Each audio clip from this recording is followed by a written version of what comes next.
Hello friends, welcome to my YouTube channel. आज के इस वीडियो में हम आंशिक भिन्नों का प्रयोग करके समाकलन करना सीखेंगे। दोस्तों, अब तक हमने कौन कौन सी विधि सीख ली थी।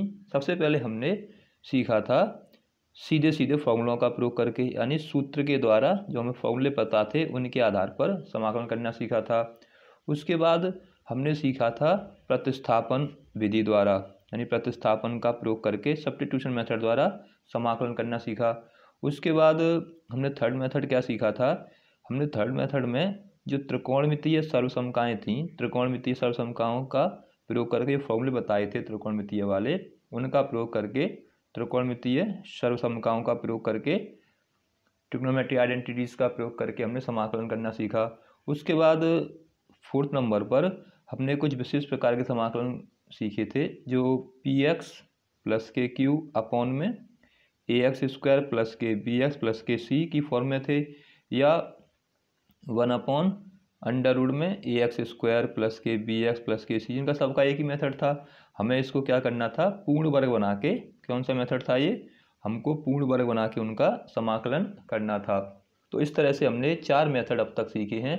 और उसके बाद अगर इन मेथडों में से सभी मेथड फेल हो जाते हैं तो हमें फिर आंशिक भिन्नों का प्रयोग करके समाकलन करना होगा।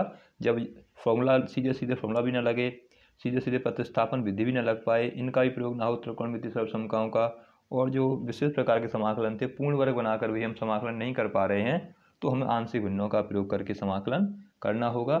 आंशिक भिन्न क्या होती है, कैसे इसकी सहायता से समाकलन किया जाता है, मैं सारी बातें इस वीडियो में बताऊंगा। आप वीडियो को ध्यान से देखिए। आंशिक भिन्न की सहायता से भी बड़े बड़े सवालों को आसानी से किया जा सकता है। मेथड थोड़ा लेंथी है लेकिन आसान है, आसानी से इससे समाकलन किया जा सकता है। तो हम पांचवा मेथड हमारा क्या हो गया। अब पांचवें मेथड में हम आंशिक भिन्न का प्रयोग करके समाकलन को करना सीखेंगे, आंशिक भिन्नों का प्रयोग के द्वारा। आंशिक भिन्न क्या है, जब हमें कोई भिन्न दे रखी हो, मान लो हमें दे रखा है एक फ्रैक्शन दे रखी है। फ्रैक्शन क्या दे रखी है, मान लो एक्स स्क्वायर प्लस के 5x प्लस के 6, ये कोई फ्रैक्शन दे रखी है 1/x स्क्वायर प्लस के 5 प्लस के 6। अब इस भिन्न को हम 2 या 2 से अधिक भागों में तोड़ें, 2 भागों में, 3 भागों में, जितनी भागों में हम तोड़ सकते हैं, फैक्टर करके अलग अलग लिख लें। तो जो इसके अलग अलग भाग किए जाते हैं, इसके जो भिन्न भिन्न भागों में संयुक्त भिन्न, इस भिन्न को अलग अलग भागों में विभाजित किया जाता है, वो कहलाते हैं आंशिक भिन्न, पार्शियल फ्रैक्शन। तो जैसे हम इस 1/x स्क्वायर प्लस 5 प्लस 6 के फैक्टर करेंगे तो इसके फैक्टर हमारे पास क्या आएंगे, इसके फैक्टर आएंगे x प्लस के 2 और दूसरा फैक्टर आएगा x प्लस के 3। इसके जो फैक्टर क्या आएंगे, x प्लस के 2 और x प्लस के 3 आएंगे। सबसे पहले हमें क्या है, एक संयुक्त भिन्न दे रखी थी, अब उसको किस में चेंज करना है, टुकड़ों में चेंज करना है। तो टुकड़ों में चेंज करने के लिए पार्शियल में चेंज करना है, तो उसके फैक्टर कर लो। फैक्टर करने के बाद ये हमें मिला, इसको और चेंज कर लें तो इसको लिख सकते हैं x प्लस के 2 माइनस में 1/x प्लस के 3। तो इस भिन्न को जो x square plus 5x plus 6 को पहले हमने इसके फैक्टर किए। फैक्टर कैसे करते हैं, 6 के ऐसे फैक्टर करने हैं, 5 आ जाए, 3 2 जा 6, तो ये आ गया। अब इसको हमने फिर ऐसे चेंज कर लिया, तो इस भिन्न से जो ये भिन्न मिली 1/x प्लस के 2 माइनस 1/x 3, तो इस भिन्न की ये क्या कहलाती है, आंशिक भिन्न कहलाती है, पार्शियल फ्रैक्शन कहलाता है। यानी संयुक्त भिन्नों को 2 या 2 से अधिक भिन्नों में तोड़ना, अलग अलग लिखना, क्या कहलाता है, आंशिक भिन्न कहलाता है, पार्शियल फ्रैक्शन कहलाता है, जिससे कि जो हमें फ्रैक्शन दे रखी है वो आसान हो जाए और उसका हम आसानी से इंटीग्रल कर सकें। तो जब कोई भिन्न दे रखी हो उसको 2 या 2 से अधिक भागों में विभाजित करना क्या कहलाता है, आंशिक भिन्न कहलाता है, पार्शियल फ्रैक्शन कहलाता है। अब इसका प्रयोग कैसे करना है, हमें ये कैसे निकल के आया 1/x प्लस के 2 माइनस x प्लस के 3, तो इसको जानना है। तो इसके मुख्यतः 4 बिंदु हैं, 4 पॉइंट हैं जो आपको ध्यान रखने हैं। पहली बात आपको क्या ध्यान रखनी है, अगर आपकी जो भिन्न है, जो संयुक्त भिन्न दे रखी है, वो भिन्न आपकी मान लो px प्लस के q और अपॉन में x माइनस के a, x माइनस के b, इस फॉर्म में दे रखी है। डॉट डॉट आगे भी कुछ भी आ सकता है, x माइनस के c आ सकते हैं, x माइनस के d आ सकते हैं, इस फॉर्म में आपको दे रखी है। मान लो जो फ्रैक्शन क्या दे रखी है, पी एक्स प्लस के क्यू अपॉन एक्स माइनस के बी की फॉर्म में दे रखा है, तो हमको उसको कैसे तोड़ना पड़ेगा। सबसे पहले हमें ए अपॉन यहाँ लिखेंगे एक्स माइनस के प्लस के बी अपॉन एक्स माइनस के बी, ऐसे डॉट डॉट जितने भी आगे नंबर्स होंगे, जितने भी फ्रैक्शन अपॉन में जो भी संख्याएं आ रही होंगी उनको भी अलग अलग इस तरह से चेंज करते जाएंगे। यहाँ भी कांस्टेंट की संख्या ए, फिर बी, फिर सी, फिर डी, ऐसे आगे आते जाएंगे। तो जब इस फॉर्म में हमें फ्रैक्शन दे रखी हो, हमें ये बात याद रखनी होगी कि फ्रैक्शन को तोड़ना कैसे है। तो पहला क्या है, अगर p s plus q upon x minus a x minus b के रूप में हमें कोई फ्रैक्शन दे रखी, तो उसको ऐसे हम विभाजित कर सकते हैं, उसको चेंज कर सकते हैं। जैसे मान लो हमें भिन्न दे दी एक्स प्लस के 3 अपॉन में दे दिया एक्स माइनस के 4, एक्स माइनस के 5 और एक्स माइनस के 6, ये दे रखी है कोई भिन्न। तो इस भिन्न को हम पार्शियल फ्रैक्शन में चेंज करना है। तो सबसे पहले हमें क्या करेंगे, नीचे देखना है डिनोमिनेटर में क्या दे रखा है, एक्स माइनस के 4, एक्स माइनस के 5, एक्स माइनस 6 दे रखे हैं। तो इसको चेंज करेंगे तो ए अपॉन लिखेंगे एक्स माइनस के 4, फिर बी अपॉन लिखेंगे एक्स माइनस के 5, फिर सी अपॉन लिखेंगे एक्स माइनस के 6। यानी जब नीचे कोई पावर ना दे रखी हो, सीधे सीधे फैक्टर दे रखे हैं, तो इसको इस तरह से चेंज करेंगे। आगे भी अगर कोई नंबर दे रखा होगा तो डी आ जाएगा कांस्टेंट। जो ए बी सी क्या है, ये कांस्टेंट हैं। इसको हल कैसे करते हैं, ए बी सी के मान कैसे निकालते हैं, ये मैं आपको अभी समझाऊंगा। अब ये पहला मेथड तो क्या हो गया, पहला टाइप तो क्या हो गया, जब इस टाइप में दे रखे हैं x minus a x minus के भी, तो हमें ये यूज़ करना है। अगर इसी में क्या आ जाता है, मान लो पी एक्स प्लस क्यू के रूप में जो फ्रैक्शन दे रखी है वो ऐसे अलग अलग दे रखी है, लेकिन उसके ऊपर अगर मान लो पावर लगी हुई है, उसके ऊपर पावर एन पावर लगी हुई हैं, जित 2 आ जाए, 4 आ जाए, 6 आ जाए, जितनी पावर आ सकती हैं, तो उसको कैसे लिखेंगे। तो पहले उसको हम लिखना पड़ेगा ए अपॉन एक्स माइनस के ए, सबसे पहले एक पावर आ जाएगी। उसके बाद फिर हमें लिखना है बी अपॉन एक्स माइनस के ए, 2 पावर आ जाएंगी। फिर सी अपॉन एक्स माइनस के सी, 3 पावर आ जाएंगी। डॉट डॉट चलता रहेगा, लास्ट में कितना जाएगा, जो भी नंबर आ रहा होगा, और अपॉन में कितना आ जाएगा एक्स माइनस के सी की पावर एन। तो जितनी भी पावर लगी होंगी ऊपर ऐसे नंबर चलते जाएंगे और नीचे भी ऐसे ही आगे संख्याएं बढ़ती जाएंगी। तो जब हमें इस रूप में दे रखा हो, मान लो अब इसको हमें कैसे दे रखा है, मान लो हमें दे रखा है एक्स माइनस ए की पावर 3 दे दिया। जब इसको हम फ्रैक्शन पार्शियल फ्रैक्शन में चेंज करना है तो कैसे चेंज करेंगे, यहाँ तो क्या था सीधे सीधे एक्स माइनस के बी दे रखा था, यहाँ आ गया अब क्यू के रूप में। तो पहले लिखेंगे ए अपॉन एक्स माइनस के प्लस के बी अपॉन एक्स माइनस ए का होल स्क्वायर प्लस के सी अपॉन एक्स माइनस के ए का होल क्यूब। ये सेकंड टाइप है।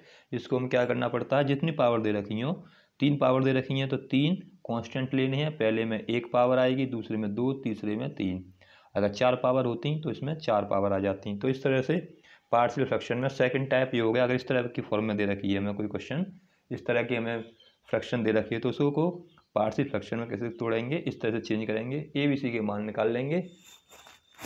तो जब इस तरह का दे रखा है, इस तरह की फॉर्म दे रखी है, तो इस तरह से चेंज करना है। थर्ड देखते हैं, थर्ड वाले में क्या है, मान लो हमें जो फ्रैक्शन दे रखी है पी एक्स प्लस के क्यू, अब उसकी फॉर्म क्या है, जो स्क्वायर है वो अंदर आ जाए। मान लो स्क्वायर कहाँ आ गया, इसके अंदर पहुँच जाए, यानी एक्स स्क्वायर माइनस के ए हो जाए, एक्स स्क्वायर माइनस के ए हो जाए। तब इसको जब पार्शियल फ्रैक्शन में चेंज करेंगे तो ए आएगा अपॉन में एक्स स्क्वायर माइनस के ए, लेकिन जब अंदर स्क्वायर आएगा तो हमें ए एक्स प्लस के बी उसको लिखना पड़ेगा, एक ही बार में लिखना पड़ेगा उसको, ए एक्स प्लस के बी। जब इसके अंदर स्क्वायर आ जाता है ब्रैकेट के अंदर, तो इसको कैसे लिखेंगे, आप प्लस कर लो, इस ग्रुप में दे रखा है, तो इसको कैसे चेंज करना पड़ेगा, उसको लिखना पड़ेगा ए एक्स प्लस के बी की फॉर्म में। तब उसका हम ए बी के मान निकालेंगे और सॉल्व करेंगे। जैसे मान लो हमें दे रखा है पी एक्स प्लस के क्यू और अपॉन में आ गया ए स्क्वायर एक्स प्लस के बी आ गया, तो इसके तो फैक्टर हो नहीं सकते, और एक आ गया मान लो एक्स प्लस के सी आ गया। जब इसको हम चेंज करेंगे तो कैसे लिखेंगे, ए अपॉन लिखेंगे पहले तो, और ए स्क्वायर है अंदर, तो ए एक्स प्लस के बी, और अपॉन में लिख लेंगे ए एक्स प्लस के बी, सॉरी एक्स स्क्वायर के ऊपर स्क्वायर लगाएंगे, एक्स स्क्वायर प्लस के बी आएगा, प्लस के सी आ जाएंगे एक्स प्लस के सी। तो इस प्रकार से हमें इसको चेंज करना पड़ेगा। जैसे एक एग्जाम्पल के माध्यम से समझें, अगर मान लो फ्रैक्शन में ऊपर आ गया 3x प्लस के 4 आ गए, और अपॉन में कितना आ गया, मान लो अपॉन में उसने दे दिया हमें एक्स स्क्वायर प्लस के वन, और तब इसको अब चेंज करेंगे। तो इसको चेंज करने के लिए क्या करना पड़ेगा, और साथ में मान लो एक्स प्लस वन भी आ गया, तो हमें दोनों मेथड यूज़ करने पड़ेंगे। एक्स प्लस वन वाला भी आएगा और एक्स स्क्वायर प्लस वन वाला भी आएगा। जब एक्स स्क्वायर प्लस के वन दिया होता है तो एक्स स्क्वायर प्लस वन को चेंज कैसे करेंगे, ए एक्स प्लस के बी अपॉन में एक्स स्क्वायर प्लस के वन। और ये जो दे रखा होगा दूसरा क्या है, एक्स प्लस के वन है, इसको कैसे चेंज करेंगे, इसको चेंज करने के लिए सी आ जाएगा, ए और बी दो कांस्टेंट ले चुके हैं तो सी आएगा, सी के साथ आ जाएगा एक्स प्लस के वन। तो इस प्रकार हमें इनको चेंज करना है। आपको ध्यान क्या रखना है, अगर मान लो सी जो सी दे रखा है एक्स माइनस के बी, तो इसको इस रूप में तोड़ना है, यानी x minus 4, x minus 5, x minus 6 दे रखा है। ऊपर अगर पावर आ गई तो सबको अलग अलग लिखना है, एक बार में एक पावर फिर दो पावर। अगर अंदर पावर आती है तो एक्स प्लस के बी लगेगा।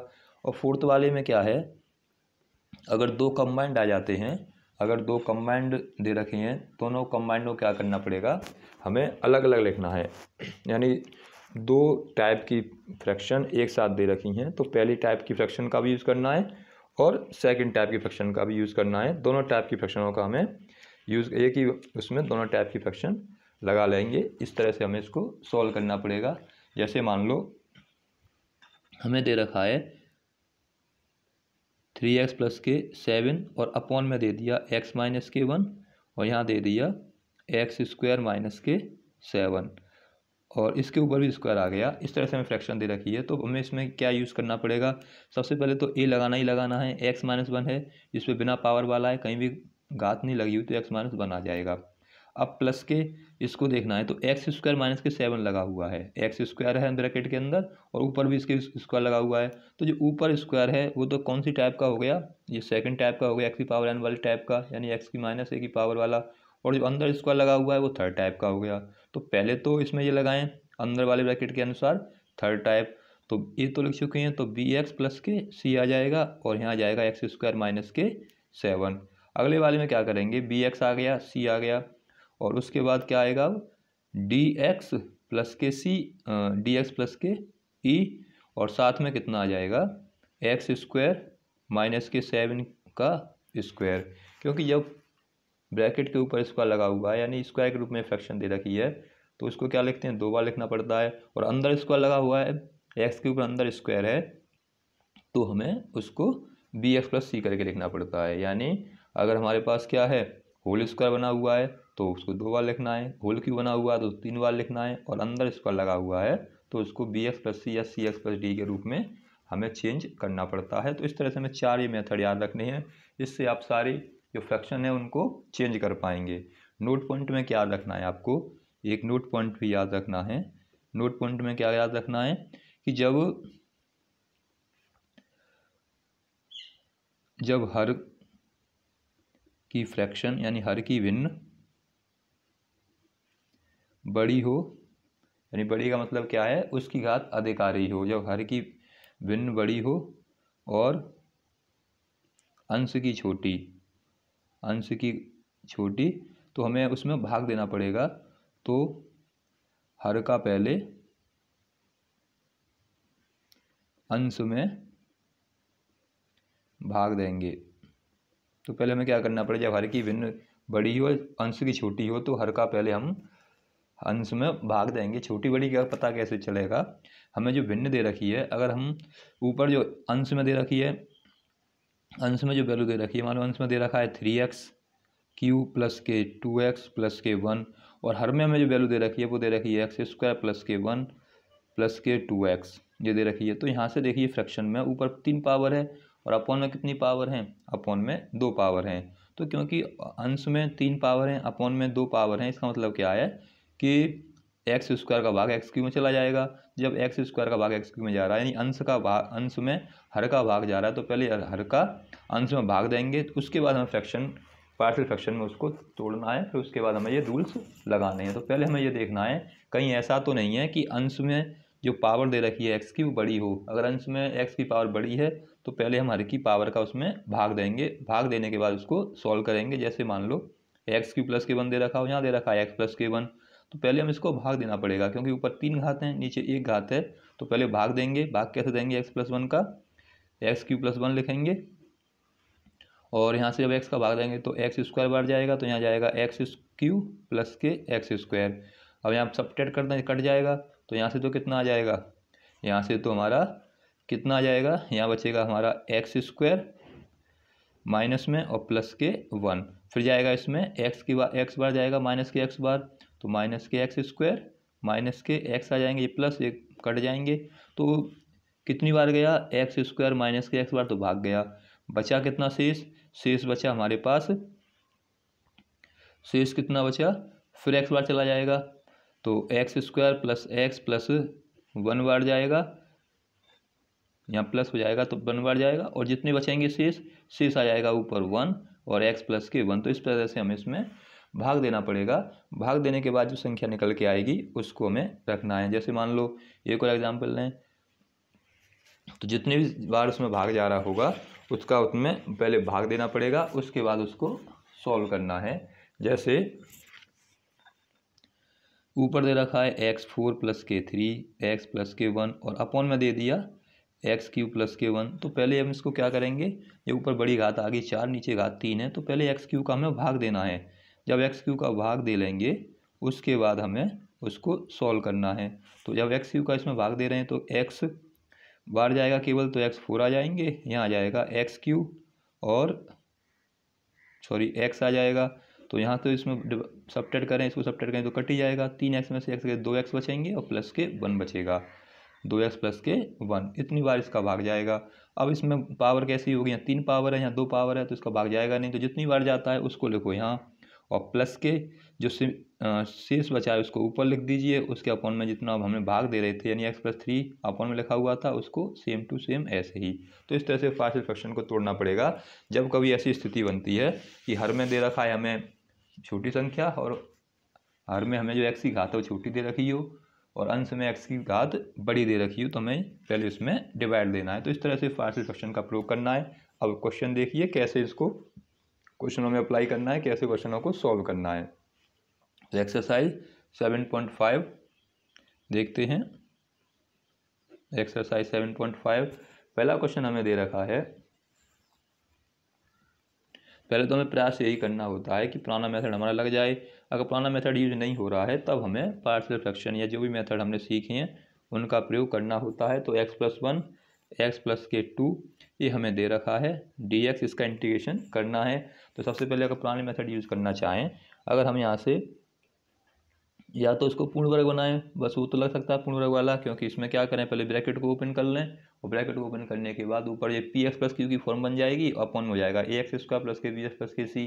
तो ये पुराना मेथड है उसका प्रयोग करें या फिर आंशिक भिन्न का प्रयोग करें। जब आंशिक भिन्न का इसका प्रयोग करेंगे तो इसको कैसे लिखेंगे, माना ये दे रखा है हमें एक्स अपॉन में एक्स प्लस के 1 एक्स प्लस के 2, इसको लिखेंगे, समझना ध्यान से। और उसके बाद यहाँ लिख लो आंशिक भिन्न के प्रयोग से या आंशिक भिन्न का प्रयोग करने पर। अब आंशिक भिन्न का जब प्रयोग करेंगे तो हमने पढ़ा है कि अगर x प्लस 1 एक्स प्लस के 2 आता है, यानी यहाँ पे कोई पावर ना दे रखी हो, तो उसको क्या लिखेंगे, उसको लिखते हैं a प्लस बी के रूप में। उसको क्या लिखते हैं, a अपॉन फिर b अपॉन। तो इसमें कोई पावर तो है नहीं, ना ऊपर पावर है ना इसके ब्रैकेट के अंदर पावर है ना ब्रैकेट के ऊपर पावर, तो इसको लिखेंगे a अपॉन एक्स प्लस के 1, फिर लिखेंगे b अपॉन एक्स प्लस के 2। ये तो हो गया पहला वाला टाइप है। ये पहली टाइप में हमने क्या बताया था कि उसको a अपॉन और b अपॉन के रूप में लिखना होता है। अब a और b के मान निकालने हैं, तो a और b के मान निकालने के लिए क्या करना होता है, यहाँ x का x अपॉन में x प्लस 1 ब्रैकेट के साथ x प्लस 2, इसका मल्टीप्लाई इधर करना है। ये कह सकते हैं कि एक तरह से हमें क्या लेना है, यहाँ पर एलसीएम लेना है। तो दोनों का जब एलसीएम लेंगे x प्लस 1 और x प्लस 2 का एलसीएम कितना आ जाएगा, x plus 1 into x plus के 2। यहाँ a का a लिखेंगे, x प्लस 1 से x प्लस 1 कट जाएगा तो x प्लस के 2 बचा। ऐसे यहाँ से b का b लिखेंगे, x प्लस 2 से x प्लस 2 कट गया तो यहाँ x प्लस के 1 आ जाएगा। इन दोनों से ये कट जाएंगे तो यहाँ तो बचा हमारे पास x, यहाँ आ गया a x प्लस के 2 और यहाँ आ गया b यहाँ पर x प्लस के 1। ये हमारा समीकरण निकल के आएगा। अब यहाँ से हमें क्या करना है, गुणांकों की तुलना करो या इसमें कोई ऐसी वैल्यू रखो उस जिससे कि हमारा a b के मान निकले। जैसे हमने पूर्ण वर्ग वाले मेथड में पी एक्स प्लस क्यू वाले मेथड में किया था, और इसी तरह से इसमें भी हमें गुणांकों में तुलना करें या फिर कोई ऐसा वैल्यू रखें जिससे कि ये जीरो होता जाए। तो दो मेथड हैं, एक तो गुणांक की तुलना वाला, एक हमें एक्स की वैल्यू रख के, जब एक्स की वैल्यू रख के मान ना निकले तो हमें गुणांक की तुलना करनी पड़ेगी, और जब एक्स के अपनी तरफ से मान रख के मान निकल रहे हैं ए बी के तो उसी से हो जाएगा। जैसे यहाँ से हम वैल्यू निकाल सकते हैं, एक्स बराबर अपनी तरफ से क्या रखते हैं, एक्स बराबर -2। अगर इसमें एक्स बराबर -2 रख दें, एक्स बराबर -2 क्यों रखेंगे, क्योंकि हमें एक जीरो बनाना है, तो एक्स की जगह पर अगर -2 रखेंगे तो क्या हो जाएगा, ये दो में से दो जाएंगे, जीरो बचेगा, ये तो जीरो होगा नहीं।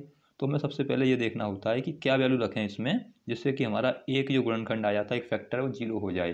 तो एक्स का मान अगर -2 रखते हैं तो ये जीरो हो जाएगा, तो एक्स बराबर -2 पर निकालेंगे तो इससे हमारी एक वैल्यू निकल आएगी। तो एक्स की जगह रखेंगे -2, ये आ जाएगा ए, एक्स की जगह पर -2 +2 प्लस के बी, एक्स की जगह पर -2 +1, -2 का तो -2, ये ए, और यहाँ से कितना बचेगा, ये जीरो हो जाएगा, और ये बी, और दो में से एक कम कर देंगे तो -1 बचेगा। तो इस तरह से हमें बी का मान कितना आ जाएगा, बी का मान आ जाएगा 2, बी का मान कितना आ गया, 2 आ जाएगा।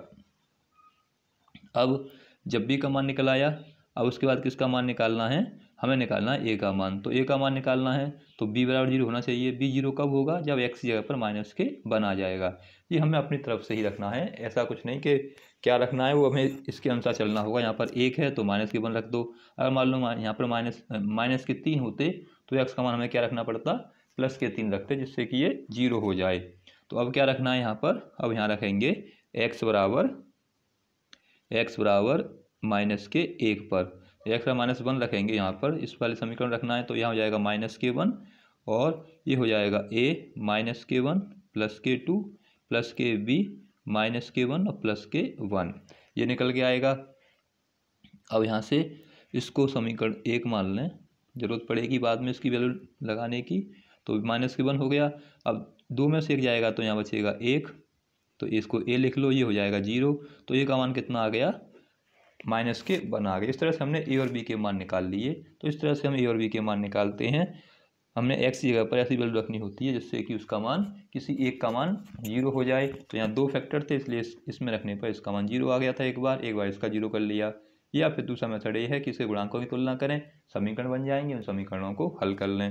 अब ए और बी के मान आ गए, उसको समीकरण नंबर 1 में लगा दीजिए।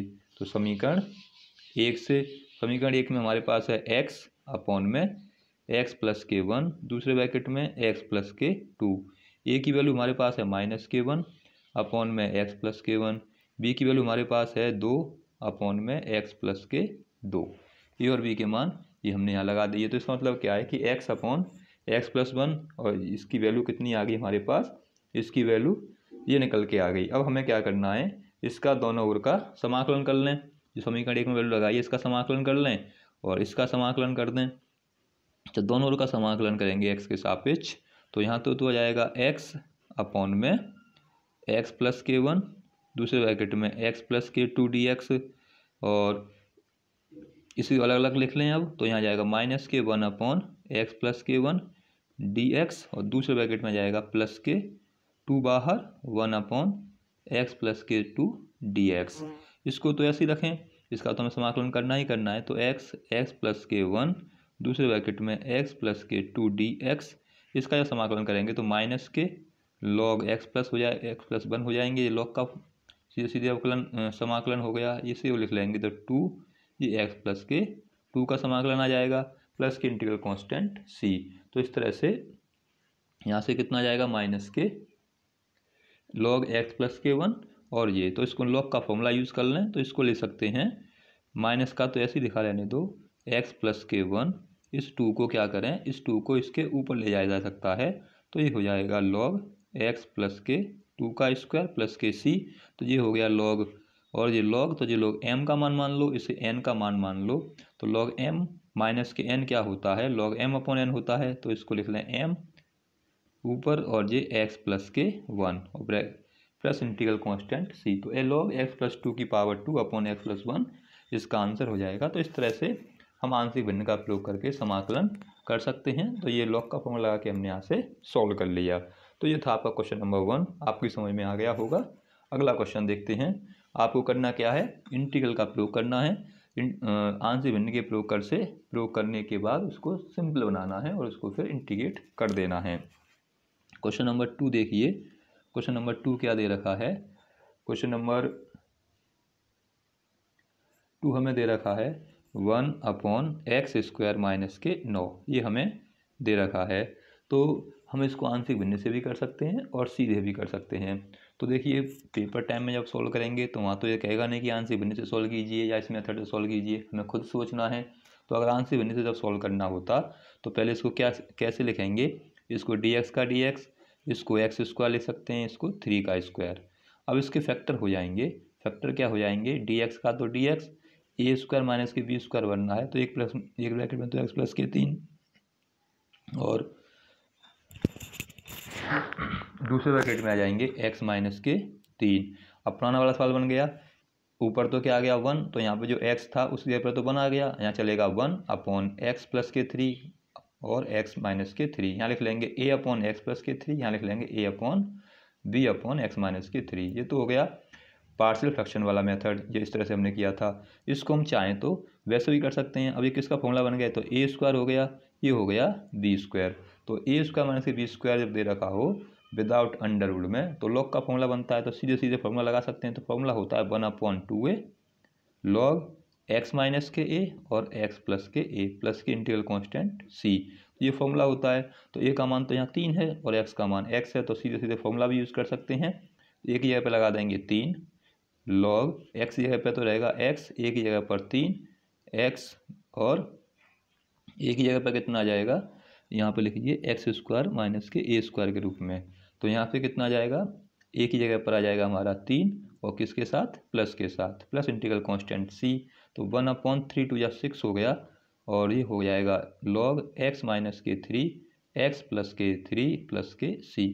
तो ये क्या है, जो हमारा पार्शियल फ्रैक्शन वाला मेथड है थोड़ा लेंदी मेथड है, क्योंकि इसमें जो ABC कांस्टेंट आते हैं उनकी वैल्यू निकालनी पड़ती है, तब उसको सॉल्व करते हैं। आएगा इतना ही, चाहे उससे कर लो पार्शियल फ्रैक्शन से, चाहे ऐसे कर लो। तो हमें पहले तो अपने पुराने मेथड ही यूज़ करने हैं। जब पुराने मेथड ना लग पाए तब हमें पार्शियल फ्रैक्शन या जो भी मेथड हमने सीखे हैं उनका यूज़ करना है। तो यहाँ हमारा पुराना मेथड लग गया है dx/x² - के a² वाला, तो हमने यहाँ लगा दिया। तो इस तरह से आपका ये क्वेश्चन सॉल्व हो गया। तो इस तरह से आप उसको सॉल्व कर सकते हैं। जब पुराना मेथड यूज ना हो तभी हमको अगला मेथड यूज़ करना है। तो ये आपका हुआ क्वेश्चन नंबर 2। अब देखिए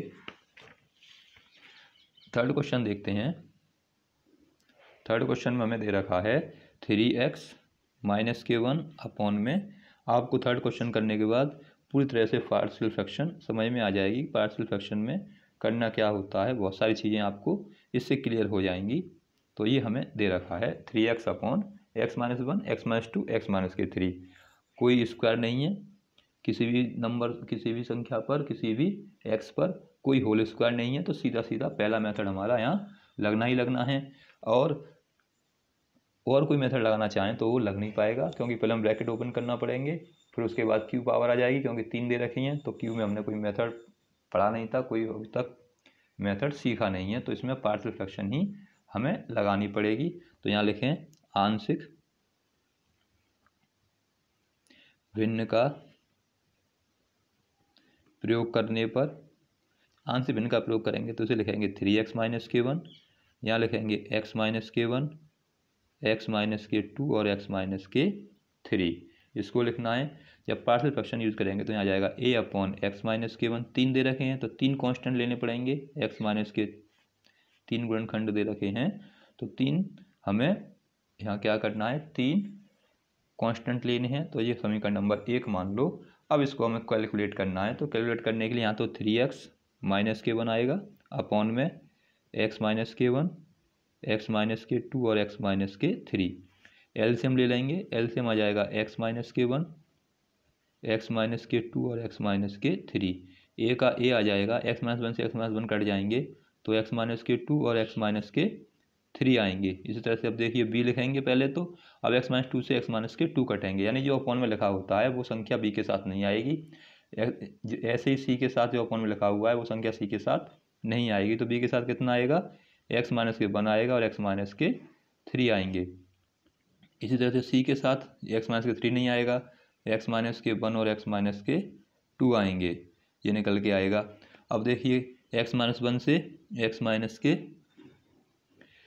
यहाँ से एक्स माइनस 1 ये कट जाएंगे अपॉन वाले, तो ऊपर तो कितना आ जाएगा हमारा, ऊपर हमारा आया 3x माइनस के 1, यहाँ आ जाएगा a एक्स माइनस के 2 एक्स माइनस के 3 प्लस के b एक्स माइनस के 1 एक्स माइनस के 3 प्लस के c एक्स माइनस के 1 और एक्स माइनस के 2, ये हमारा यहाँ से निकल के आएगा। अब हमें क्या करना है, ए बी सी के मान ज्ञात करने हैं। ए बी सी के मान ज्ञात हो जाएंगे, वही हमारा आंसर हो जाएगा। यानी उसका फिर सीधे सीधे क्या करना है, समाकलन करना है, आसान सा समाकलन हो जाएगा। ए बी सी के मान निकालने हैं, तो ए बी सी के मान निकालने के लिए हमें क्या करना है, ऐसी वैल्यू रखनी है जिससे कि 0 बने। तो जब x की वैल्यू यहाँ 2 रख दें प्लस के, तो ये 0 हो जाएगा। इसी तरह से x की वैल्यू प्लस के 2 रखेंगे तो ये भी 0 हो जाएगा, यानी 2 टर्म हमारे 0 बन जाएंगे। ये टर्म बचेगा तो यहाँ से कोई ना कोई वैल्यू निकल आएगी।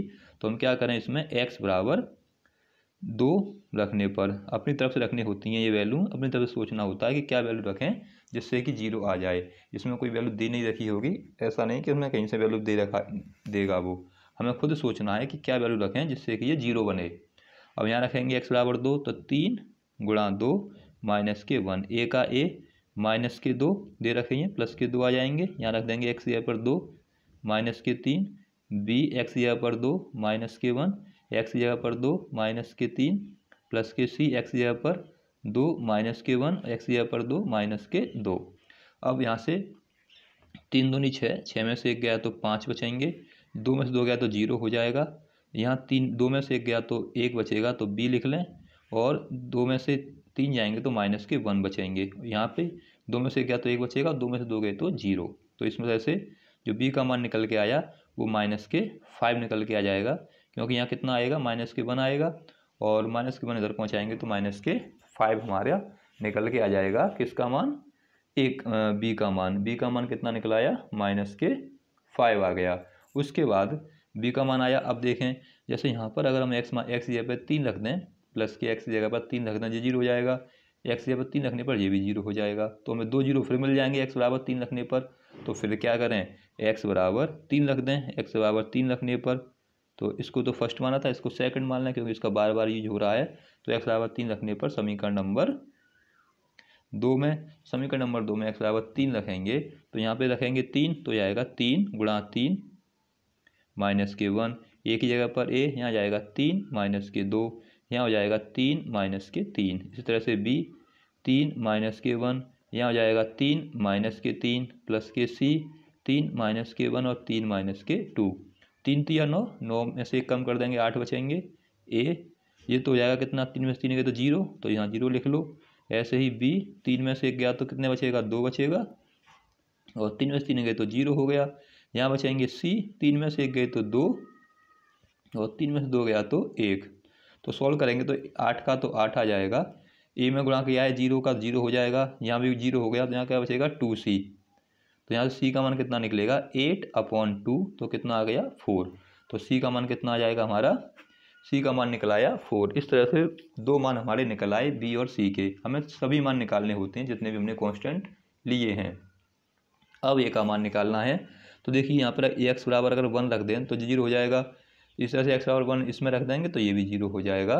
तो फिर क्या करें, अब समीकरण नंबर 2 में x बराबर 1 रखने पर, तो समीकरण 2 में जब x बराबर 1 रखेंगे, देखिए यहाँ से 3 की जगह पर तो 3 आ जाएगा, x की जगह पर 1 रखना है, फिर माइनस के 1 के माइनस के 1 इक्वल में a की जगह पर तो a, x की जगह पर रखना है अब 1, x की जगह पर 1 माइनस के 2 के 2, और x की जगह पर रखना है 1 माइनस के 3 के 3, प्लस के b, यहाँ पर x देखें, x की जगह पर रखना है 1 माइनस के 1, x 1 माइनस के 3, प्लस के c, अब x की जगह पर रखना है 1, तो 1 माइनस के 1, और यहाँ 1 माइनस के 2 इसको रखना है। तो 3 का गुणा करेंगे, एक में 3 एकम 3, और ये 1 बना जाएगा। इस तरह से 2 में से 1 गया तो माइनस के 1 बचेंगे, और 3 में से 1 गया तो माइनस के 2 बचेंगे। यहाँ देखिए b 1 में से 1 गया तो क्या आ जाएगा 0, यहाँ बचेंगे 2। इस तरह c 1 में से 1 गया तो 0, यहाँ आ जाएगा माइनस के 1। अब 3 में से 1 गया तो 2 बचेगा, -2 का 1 में गुणा करेंगे तो 2 आ जाएगा। बाकी सब ये जीरो हो गया, गुणा जीरो आने की वजह से ये इसी तरह से ये भी जीरो आ गया। तो ए का मान यहाँ से क्या हो जाएगा, 2 पहुँचेगा भाग में, तो ए बराबर आ जाएंगे 2, 1, 2 का 2 से 2 कट जाएंगे तो 1 आ जाएगा, ए का मान आ गया 1। इस तरह से हमारे ए बी सी के मान आ गए। अब हमें समीकरण नंबर 1 लेके चलना है। समीकरण 1 में वैल्यू रखनी है। समीकरण 1 से समीकरण 1 दे रखा है हमें। समीकरण 1 है हमारे पास 3x माइनस के 1 अपॉन में x माइनस के 1, x माइनस के 2 और x माइनस के 3 बराबर a की जगह पर लगा देंगे 1 अपॉन में x माइनस के 1, b की जगह पर लगा देंगे माइनस के 5 अपॉन में x माइनस के 2, c की जगह पर लगा देंगे 4 अपॉन में x माइनस के 3।